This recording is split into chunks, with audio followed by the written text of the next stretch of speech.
खान इस समय समाजवादी पार्टी के नेता मेरे साथ फोन लाइन पर जुड़ गए हैं। खान साहब, क्या तैयारी है चुनावों में उतरने की? अब असदुद्दीन ओवैसी को भी सीटें देने के लिए तैयार हैं अखिलेश यादव, ऐसा है क्या?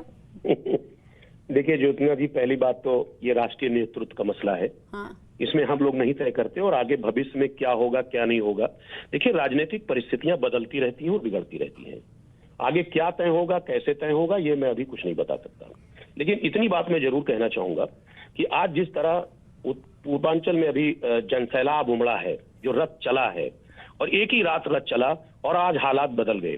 आज बीजेपी को पसीना छूट गया। इनके जो बड़े नेता हैं माननीय मोदी जी, योगी जी और अमित शाह जी, इनके एक मिनट में मुद्दे पे आपको लाती हूँ। आप कह रहे हैं कि बीजेपी के पसीने छूटे हुए हैं, अखिलेश यादव भी थोड़े से घबराए नहीं नजर आ रहे हैं कि उन्हें दूसरी पार्टियों की जरूरत पड़ रही है जीतने के लिए? ये तो आपके देखने का नजरिया है कि कौन घबराया हुआ है। अगर घबराए ना हुए होते तो आप देख रहे प्रधानमंत्री जैसी बड़ी शख्सियत आज उत्तर प्रदेश में आकर उन्होंने डेरा डाल दिया है। आप अंदाजा लगा लीजिए। और जिस तरीके से बूथ मैनेजमेंट और तमाम तरीके की क्या समाजवादी पार्टी और AIMIM गठबंधन कर रही है अजीज खान, हाँ या ना? देखिए मैडम, मैंने सिर्फ ये बात आपको बताया कि आज उत्तर प्रदेश की स्थिति बहुत विकट है। उत्तर प्रदेश में बीजेपी ने लोगों को धोखा दिया है, लोग अपने आप को ठगा महसूस कर रहे हैं। आप अपनी पार्टी की बात कीजिए ना, क्या गठबंधन करके आप में चुनावी मैदान में उतर रहे हैं? नहीं, बिल्कुल। एक बात आप समझ लीजिए कि समाजवादी पार्टी पूरे कर्तव्य निष्ठा के साथ डटी है मैदान में। लोग बहुत उम्मीद के साथ समाजवादी पार्टी की तरफ देख रहे हैं और समाजवादी पार्टी 2022 में एक अलग चमत्कार करने जा रही है। राजभर ने टाइम्स नाउ नवभारत पर एक बड़ा दावा किया अजीज खान जी। वो कह रहे हैं राजभर तैयार है तो बाकी क्यों नहीं तैयार? देखिए मैं एक बात बता दूं, माननीय राजभर साहब बहुत बड़े नेता हैं। वो क्या स्टेटमेंट दे रहे हैं क्या नहीं स्टेटमेंट दे रहे हैं वो उस पर मैं कुछ नहीं कह सकता, लेकिन मैं व्यक्तिगत तौर पे जो मैं जान रहा हूं, उत्तर प्रदेश की जनता बदलाव चाहती है। तो आप प्रवक्ता हैं समाजवादी पार्टी के अजीज खान, गठबंधन हो रहा है या नहीं हो रहा? मैं एक ही सवाल बार बार दोहरा रही हूं, इसका जवाब दीजिए, हाँ या ना? ज्योत्सना जी, मैं आपसे कह रहा हूं, देखिए आपका पूरा अधिकार है पूछने का, लेकिन मैं आपने फिर आपको बताया कि माननीय ओम प्रकाश राजभर साहब बहुत बड़े नेता हैं। वो एक बड़े कद के नेता हैं। वो क्या बात करते हैं क्या नहीं बात करते हैं मेरी हैसियत नहीं कि मैं उस पर कोई कमेंट करूं, लेकिन मैं इतनी बात जरूर बताना चाहूंगा कि आज जो उत्तर प्रदेश का परिवेश है वो बदलने जा रहा है। बहुत स्थिति बदल चुकी है उत्तर प्रदेश की और आपको देखने को मिलेगा और आपको कई ऐसे खबर मिलने वाले हैं। मैं आपको एक बताऊंगा कि ऐसा एक ब्रेकिंग न्यूज मिलेगा इसी हफ्ते।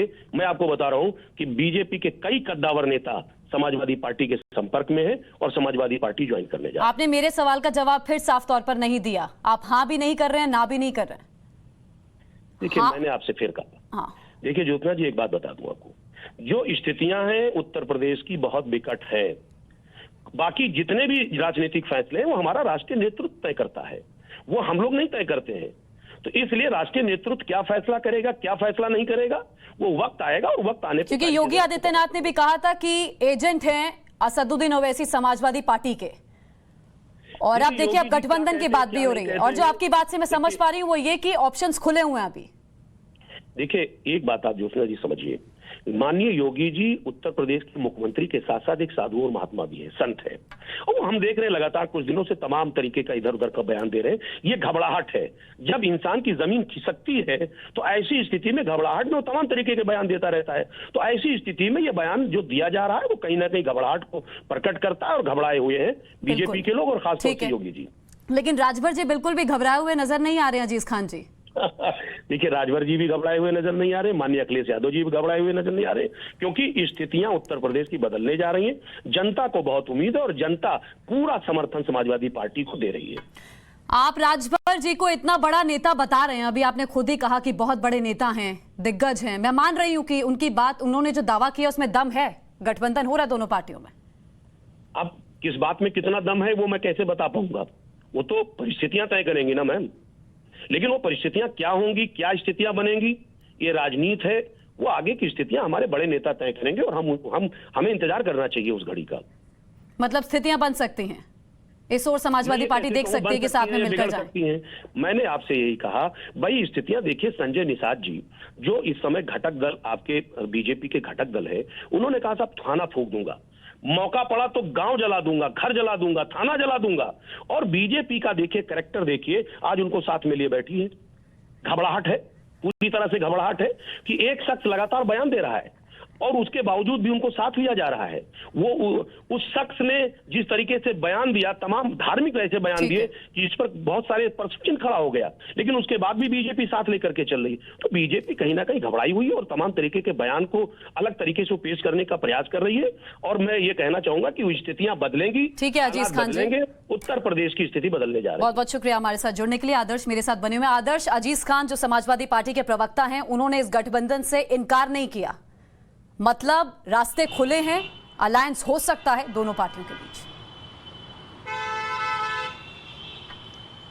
देखिए बिल्कुल, ये जो फैसला है ये निश्चित तौर पर जो बड़े नेता हैं उनके बीच का फैसला है। ऐसे में प्रवक्ता जो हैं वो इस पर कुछ भी नहीं कह सकते हैं और इसी वजह से अजीज खान उन सवालों से बचते हुए नजर आ रहे थे जो आप लगातार उनसे पूछ रही थी गठबंधन को लेकर।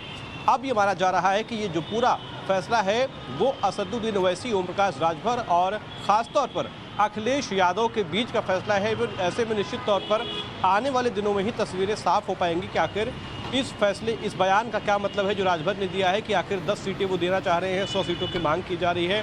अब चूंकि 403 विधानसभा सीटें हैं और ऐसे में निश्चित तौर पर 100 सीटें तो समाजवादी पार्टी किसी भी कीमत पर असदुद्दीन ओवैसी को नहीं देने जा रही है। ऐसे में 10 सीटों का फॉर्मूला तय होता है या एक भी सीटें नहीं, यानी गठबंधन में नहीं आते हैं, ये देखने वाली बात होगी। लेकिन निश्चित तौर पर कोई भी नेता जो है, चाहे वो समाजवादी पार्टी का हो या फिर असदुद्दीन ओवैसी यानी AIMIM का हो, वो फिलहाल इस पर कुछ भी खुलकर नहीं बोल रहा है। बिल्कुल, अखिलेश यादव ने कहा था कि मैं किसी बड़ी पार्टी से अलायंस नहीं करूंगा, अगर गठबंधन समाजवादी पार्टी करती है तो वो छोटी छोटी पार्टियों से करेगी। मेरे साथ कुंदन सिंह भी मेरे सहयोगी जुड़ गए हैं। अगर कुंदन AIMIM गठबंधन करके समाजवादी पार्टी के साथ, मतलब समाजवादी पार्टी अगर AIMIM के साथ गठबंधन करके चुनावी मैदान में जाती है तो कितना बड़ा ये गेम चेंजर साबित होगा? देखिए, गेम चेंजर अलग बात है, लेकिन दिक्कत यह है कि दोनों लोग एक सेम जो वोट बैंक है उसी को टारगेट करते हैं। और उत्तर प्रदेश की राजनीति की बात करें तो वो वोट बैंक सपा के पास है और कोई भी पार्टी अपने वोट बैंक का कोई भी शेयर, कोई भी हिस्सा देना नहीं चाहता है। हर कोई चाहता है कि अगर गठबंधन हो सो गठबंधन के माध्यम से उसको कुछ एक अलग तबके का, अलग समाज का या अलग वोट बैंक उसके पास अपना लेके आए। सो ये बहुत बड़ी बाधा है और लगातार पिछले कुछ दिनों में जिस तरीके से एग्रेसिव बयानबाजी लगातार हो रही है और दूसरी तरफ अखिलेश यादव को भी ये डर है कि अगर वो ओवैसी के ज्यादा करीब नजर आते हैं तो एक बड़ा वर्ग जो उन पे लगातार आरोप लगाता रहा है वो उनसे दूर छिटक जाएगा। सो राजभर भले चाहते हो कि एक पूरे दोनों के बीच में अलायंस हो जाए। मैं वापस आ रही हूँ कुंदन, मेरे साथ बीजेपी की नेता, बीजेपी के प्रवक्ता अनिला सिंह भी जुड़ गई हैं। अनिला जी, स्वागत है आपका। अनिला जी, AIMIM को साथ लेना चाहती है समाजवादी पार्टी चुनावी मैदान में, कैसे देख रही हैं आप इस गठबंधन को? गठबंधन क्या है? देखिए, मैं तो शुरुआत से कहती हूँ कि अखिलेश यादव और ओवैसी जो हैं चोर चोर मौसेरे भाई हैं। दोनों की मानसिकता एक है, दोनों के एक्शन एक जैसे हैं, दोनों के शब्द एक जैसे हैं। अब राजभर साहब यहाँ पर क्यूपिड प्ले करना चाहते हैं क्योंकि ओवैसी साहब अपने आप को लैला कहते हैं, कहते मेरे बहुत सारे मजनू हैं, हो सकता है अखिलेश यादव भी इनके एक मजनू बन जाए। दोनों की सोच तो एक सी है। अब वो राजभर जो है क्यूपिड प्ले करना चाहते हैं, उसमें तो करें। तो देखिए, चाहे वो पर्दे के आगे चाहे वो पर्दे के पीछे, इन लोगों की आपस में एक अंडरस्टैंडिंग होती है क्योंकि ये लोग वो लोग हैं जो भारतवर्ष को एक इस्लामिक देश बनाने के लिए काम कर रहे हैं। और अखिलेश यादव जैसे, राहुल गांधी जैसे ऐसे राजनेता हमारे देश में बैठे हुए, ममता बनर्जी जैसे, जो इनका जो मिशन है गजवाए हिंद का, उसका साथ देते हैं। तो चाहे वो राजभर है, चाहे ओवैसी है, चाहे अखिलेश यादव है, सारे के सारे जिन्नावादी है, एक थैली के चट्टे बट्टे। आपको क्या लग रहा है कि समाजवादी पार्टी को इन पार्टियों को साधने की जरूरत क्यों पड़ रही है? क्या समाजवादी पार्टी अकेले नहीं जीत सकती? देखिए, मैंने वही तो कहा कि भाई समाजवादी पार्टी जो है, पहली बात तो जीतना तो बहुत दूर की कौड़ी है। उत्तर प्रदेश की जनता जो है इतनी मूर्ख नहीं है, हिंदू जागृत हो चुका है, एक समझदार नागरिक जागृत हो चुका है। जिस तरीके की राजनीति समाजवादी पार्टी करती आई है, अब उसकी कोई जगह उत्तर प्रदेश में रह नहीं गई है। यहाँ विकासवादिता की राजनीति होगी, राष्ट्रवादिता की राजनीति होगी, जिन्नावादिता की राजनीति यहाँ पे होने वाली नहीं है। तो जिस प्रकार से ओवैसी कड़वे कड़वे बोल निकालते हैं हम सबके लिए, और वही हम एटीट्यूड देखते हैं अखिलेश यादव का भी, तो मैंने कहा ना, एक थैली के चट्टे बट्टे हैं।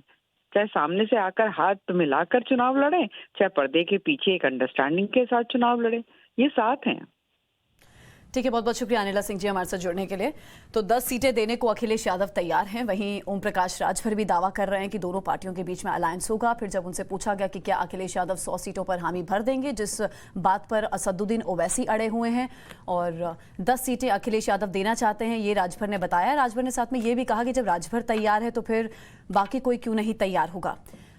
मेरे साथ आदर्श, मेरे सहयोगी लगातार बने हुए हैं। आदर्श, लड़ाई बहुत ज्यादा दिलचस्प हो जाएगी। हालांकि बीजेपी कह रही है कि अगर ये दोनों एक होते हैं तो दोनों एक मत की पार्टियां हैं। ये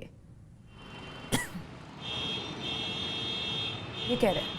देखिए, लड़ाई दिलचस्प हो जाएगी और बीजेपी का ये दावा भी कहीं ना कहीं आप देखते हैं एक तरीके से सही है, क्योंकि AIMIM जो है वो मुस्लिम वोट बैंक को साधती है और कहीं न कहीं समाजवादी पार्टी भी MY समीकरण यानी मुस्लिम और यादव समीकरण के सहारे हमेशा से जीतती आई रही है। और ऐसे में अगर AIMIM आती है तो उनका समाजवादी पार्टी का जो मुस्लिम वोट बैंक कहीं न कहीं AIMIM में डाइवर्ट हो रहा था, शिफ्ट हो रहा था, उसका फ़ायदा मिल सकता है। लेकिन निश्चित तौर पर कोई बहुत बड़ी बढ़त जो है वो नहीं मिल पाएगी, क्योंकि AIMIM अभी यूपी में इतनी मजबूत नहीं है कि किसी भी पार्टी को हरा या जिता सके। ऐसे में निश्चित तौर पर कुछ बढ़त जरूर मिल जाएगी, लेकिन ये कहा जाए कि एक तरफा वोट बैंक जो है वो AIMIM का कोई बड़ा वोट बैंक है और वो सीधे शिफ्ट हो जाएगा। बहुत बहुत शुक्रिया आदर्श, जुड़ने के लिए। कुंदन, आपका भी बहुत बहुत शुक्रिया।